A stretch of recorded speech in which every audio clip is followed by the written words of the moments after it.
Hello friends, Jenkins Dota here, bringing you another Dota 2 video on behalf of DotaAlchemy.com, and this video is going to be on why you should never ever binge queue in Dota.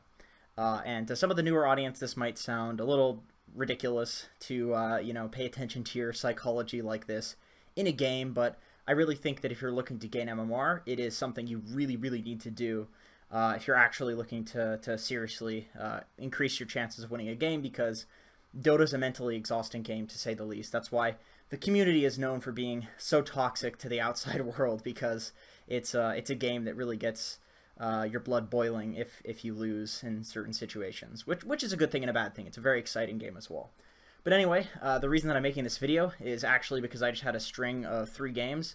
2 of them, this Pudge game and the Sven game, had very toxic people in them, the same people, who were obviously, making everybody in the game a little bit on edge and not feeling too good. And then the next game, I actually abandoned because I had 2 players, this guy and this guy, that were fighting over mid, and they were heading down mid to feed the game, and I didn't really want to give them the confirmation of, fucking each other over at the expense of everybody else in the game, so I just abandoned.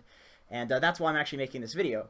I'm essentially doing what you should do if you ever feel the need to binge queue for reasons like this, for negative reasons, where you're kind of like, oh, I want to win to make up for all of these losses that were, completely unfair. Like, it makes you want to make up for it even more, but actually that mentality is going to be really bad, because you'll go into future games and you will play poorly because you won't be objectively looking at it. You'll be looking at it through the lens of your previous games, which is very bad.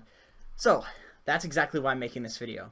What I'm doing right now is essentially taking a break between the next time that I queue and the time where I was feeling toxic. So I'm doing things. I just went to work out, I ate a little bit, I came upstairs, and I'm making this video right now. So basically what's happening is that my actual urge to play Dota is building. So I actually really want to play right now, and I got myself out of that mentality of wanting to play only because I feel like I deserve the MMR that I lost. And I did that by essentially doing productive things, other things that I needed to do that could distract me that I wouldn't feel bad about doing.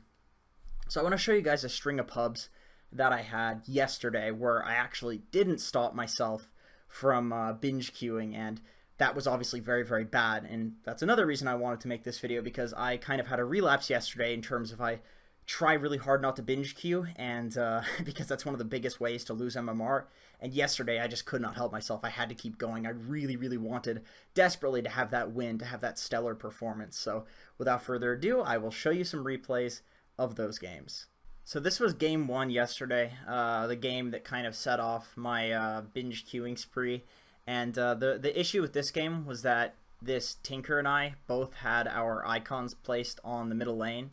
Usually that's not something that really sets me off, but it's just the fact that he was relentlessly, selecting mid, and then I give it to him, and then he kind of feeds. And like I said, it's not something that's like purely rational, because like those games happen, and as a Dota player you have to understand that. But I was already kind of salty to begin with, just due to some real life stuff. So this made me even more salty.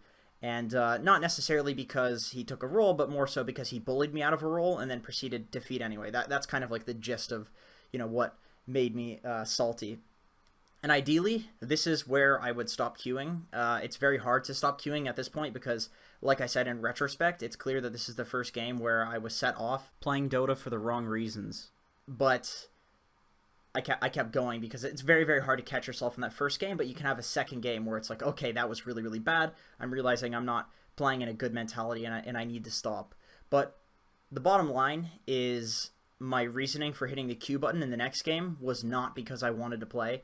It was because I felt like I got robbed of a game and that I needed to redeem my MMR. And for, if that's reasonable, if that's unreasonable, it doesn't really matter the justification for it, because the bottom line is that's a bad reason to play. It doesn't matter what the justification is for it. If you don't actually want to play Dota, but you feel like you have to, don't hit the Q button, because you will regret it, and I did. So just to give you guys an idea of the sort of reasoning that you might have going into a binge queuing session, if you haven't really, come to terms with what exactly it means to queue for terrible reasons for yourself. Basically, in this game, I was trying to pick Pugna because in the previous game, the guy that took mid for me got destroyed by a Pugna, and it was Bulba actually playing the Pugna, so I kind of felt the fury of this hero firsthand, and I went into this game, like I said, through the lens of the previous game of thinking Pugna's really, really good, but really that was just a terrible, terrible game for my team. So I went to the mid lane trying to simulate the aggression that Bulba was doing on Pugna in the previous game, despite not actually being able to do it because I got camped mid by a Pudge. So basically what I'm saying is that due to this negative line of reasoning, my thought process was not objective. I was not thinking, okay, there's a Pudge here, there's a Wind Ranger here, I need to just waste their time, I can't act aggressively. I acted aggressively because I was still thinking about the previous game, and that's the issue.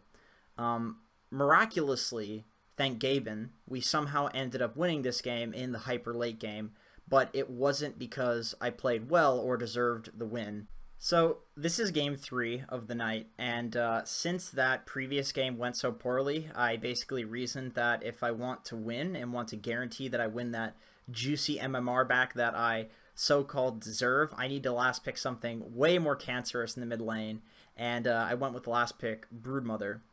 So once again, that's really shitty reasoning because it's literally just based on getting destroyed in the previous games, but the reason that I got destroyed in the previous games was due to having a bad attitude myself, and it wasn't due to hero picks at all.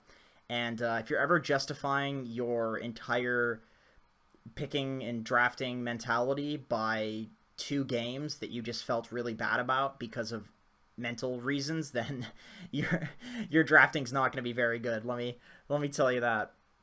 So really the big issue with this game right now that you're watching on the screen is that this game is past the time that I would normally queue. So if you queue at like 4 a.m. or 3 a.m., a lot of the time you'll get really low behavior score players, like feeders, griefers, and it's not because your behavior score is really, really low, it's just because there is a limited player pool this late, because everybody's obviously in bed, other than super nerdy gamers, so as a result, they have to put a bunch of low behavior score players with high behavior score players, and the same thing goes for ranks. You'll be playing in a rank that you're not necessarily used to. Either you'll get boosted up into like super high ranks, and those games are obviously going to be very confusing, or you'll be put down into really low ranks, and those games are going to be very, very confusing and awful. But in any case, you're essentially throwing yourself into this random mess of a queue. And the only reason that I was comfortable doing this is because this was the game where I was even for the night, and I wanted to go to bed essentially feeling like those hours that I had spent playing those other games weren't wasted. So this game we ended up losing, and kind of the worst part about this is that it was a very, very long slugfest of a game where I was constantly begging my team not to feed because I really, really wanted to go positive for the day, which makes it even worse after this game because I'm just so exhausted. And it's at this point where not only are you going to be playing for the wrong reasons, your mechanics are going to be fucking terrible because you're just tired. You're just tired of playing, tired of people, and you shouldn't play. But like I said, this is almost when it's too late because you're so invested where it's like, fuck it, I'm not going to be able to sleep if I go to bed after that and I don't have a win to... You want that redemption. You want that redemption, and that's kind of the worst part of it.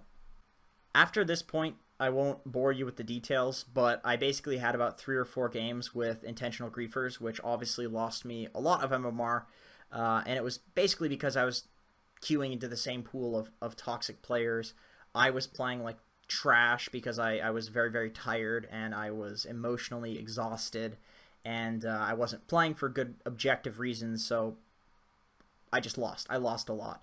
And basically, the way that you alleviate this entire problem is to just take a break.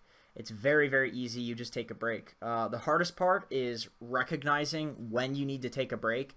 And I would say that the bottom line is if you're ever queuing and it's not because you want to play Dota, if you feel like you have to play Dota for whatever reason, whether it be to gain MMR, whether it be because you have nothing better to do.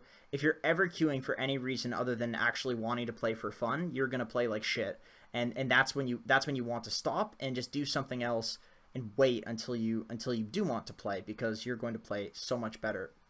So some things that I do to help me reset mentally after I have one of these terrible games with like feeders and griefers and people that I'm trying to convince not to feed and all of this shit is that I'll go work out. That is a really, really good way, because you will essentially be able to take your anger out. If you're like pumping weights or running or whatever, it's really, really cathartic to physically exhaust yourself, and it's very, very hard to remain angry if you're physically exhausted. It's just you know, biology. So that alleviates your anger, and it also gives you a bit of something to kind of take it out on, and that like super duper helps. And then also it's a very productive thing that you can be doing that you're not going to feel bad about doing, rather than playing Dota. Like nobody's going to be like, oh man, oh, I worked out instead of playing Dota, oh, such a counterproductive day. Now working out is like one of the best things you can do, period. So generally you can feel pretty good about doing it. So working out helps. Going for a walk, like hang out with family, that's something. And I know that's like a ridiculous thing to say, but if you talk to other people, or if you don't have any friends nearby or family, or it's too late, you can just go look at a YouTube video, basically like socializing in some way where you can kind of see into somebody else's life, where it'll take you out of the dumb video game that we're all playing, and you can kind of realize like, okay, well, this guy's got these issues and this and that, and other people have lives, and really it's not a big deal what happened in the game. Basically something to make you realize that you're just emotionally invested in something, which doesn't necessarily make it a big deal. It's actually not a big deal if somebody's feeding in your game, or if you lose like a few games of MMR. It really doesn't matter when it comes down to it. So I feel like socializing is a really good way to get you out of that, even if it's just watching a TV show where you can kind of go into another world, you know what I mean? And then once you finally are no longer feeling that rage, no longer feeling that need to gain that MMR back, where you feel like you've kind of settled at your new MMR, that's kind of the big thing, is that you need to realize that like these cycles happen to literally everybody. The people that are above you in MMR are just the people that are better at controlling this and not queuing afterwards. So you basically need to accept that the MMR that you're at, even though there's people that fed in your games, that is your new MMR. So for example, I was ranked like 80 a week ago. I had this bad queue spree yesterday, and then today of course I abandoned. So my MMR has gone down now to rank 110.